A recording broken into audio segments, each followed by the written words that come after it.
Hello everyone and welcome to the first lesson in arts for the last quarter. And what we are going to talk about today is about the history of the theatrical forms and their evolution.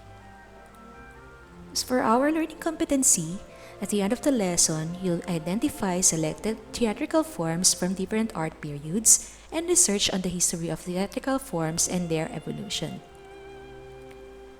As for our learning objectives, first, discuss selected theatrical forms from different art periods. Second, analyze the history of theatrical forms and their evolution.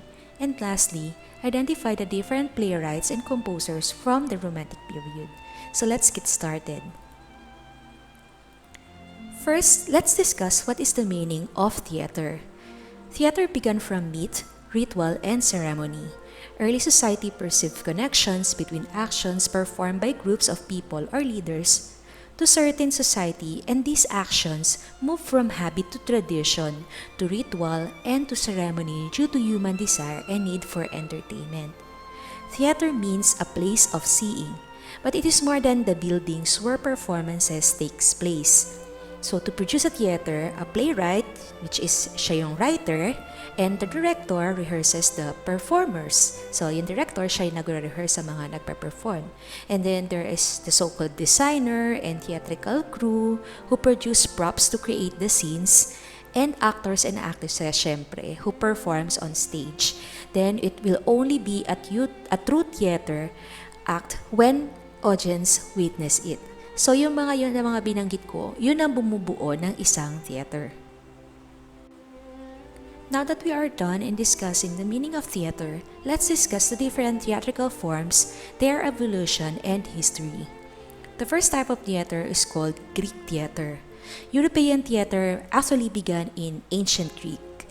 So it began around 700 BC with festivals honoring their gods, who is Dionysius, the god of wine and fertility, and has religious festivals called the Cult of Dionysus to honor him. So the theater of ancient Greek consisted of three dramas. The first is what we call tragedy, the second is called comedy, and last is satire. So pag sinabi nating tragedy, this is a compound of two Greek words which are tragos or quote and won meaning ode or song.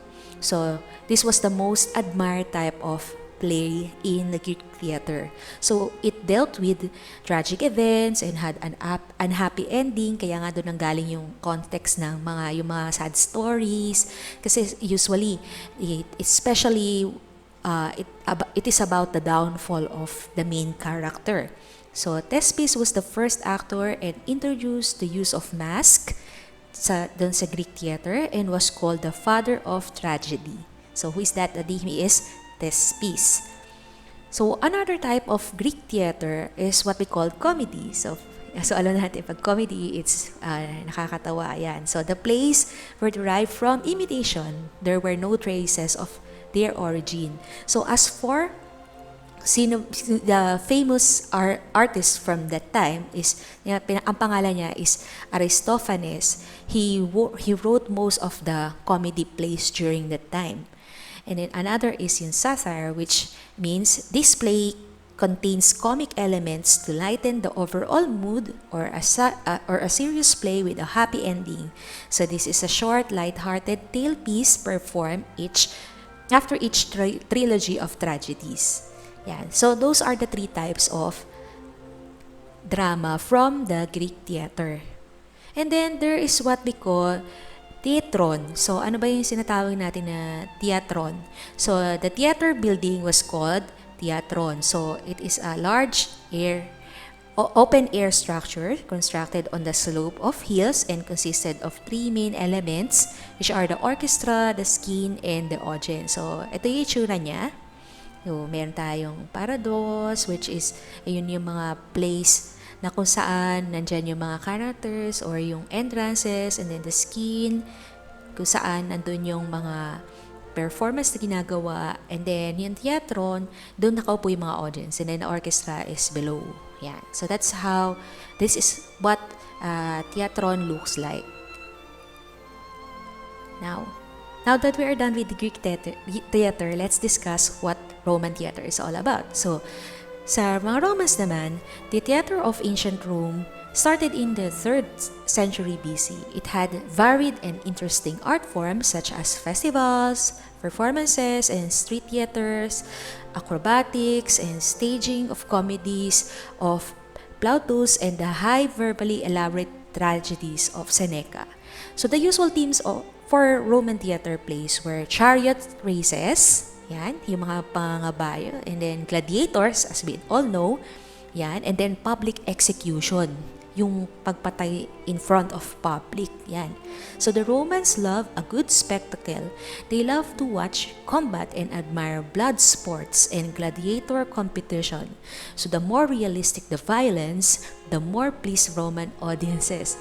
So the Christians, however, opposed the barbaric themes of the play and closed down all theaters. So sa kanila nang galing yun, yung mga sobrang sadista na mga klase ng mga theater. And then, comedy plays were popular also in the Roman theater from 350 to 250 BC, and women were allowed to perform. And so, let's talk about medieval theater. So, we're done with the ancient times, the ancient Greek and ancient Roman theater. Now, let's go to the medieval period. So, medieval theater is from 500 CE to 1400s. And during the medieval era, theater performances were not allowed throughout Europe. Bakit? Kasi diba, ang nagdodominate during the medieval era is the church.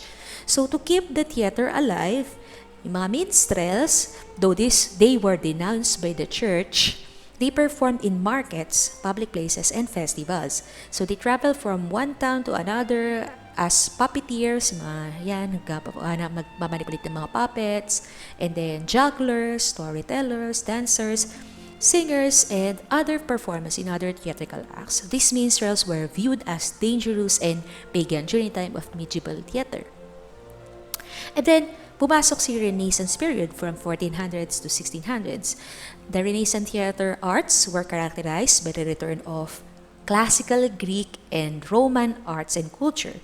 So during the Middle Ages, mystery plays performed a part of religious festivals in England and other parts of Europe during the Renaissance period. Morality, plays, and university dramas were formed to create Athenian tragedy. So public theaters were developed by Commedia dell'arte, also known as the Italian comedy, and a humorous theatrical presentation, and elaborate masque. So this is a dramatic entertainment consisting of pantomime, dancing, dialogue, and songs. And sometimes players who were masked, diba? Kaya nga elaborate mask ang tawag sa kanya, that they were usually presented in court.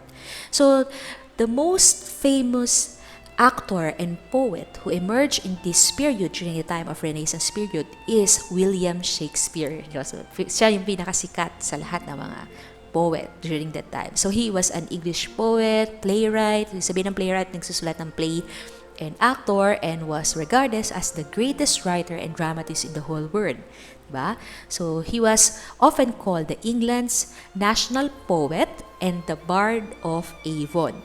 So his works consist of about 38 plays. Ganun karami yung mga ginawa nitong si William Shakespeare. And some of these plays were well-beloved: Romeo and Juliet, which we all know, The Hamlet, and then another one is Midsummer Night's Dream.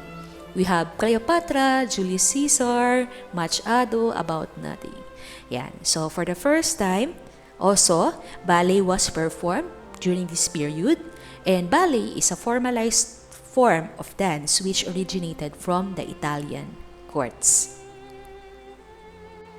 So that ends the discussion about the history of different theatrical forms and their evolution. So let's have a short activity. And for your written output, all you have to do is to answer the following questions. This is a sentence completion activity. So tatapusin nyo lang yung statement. So the first is, I learned that. And the second is, I realized that. So for example, I learned that that Greek theater is blah blah blah, ganyan. So bahala na kayo. Ano yung mga bagay na natutunan niyo dito sa discussion natin na to, and what have you realized? So realization is about yung maaaring i-compare niyo yung mga iba't ibang klase ng theatrical forms noong panahon na yon. So, yan yung gagawin ninyo. You just have to complete the sentences. I learned that and I realized that. What you've learned, what you have realized after what we have discussed. Okay? So, again, thank you very much for attending our class. I hope that you learned something.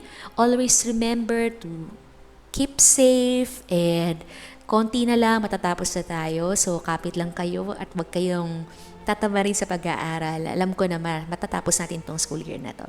So, yan. Thank you very much for attending our class and I see you again next time. Goodbye!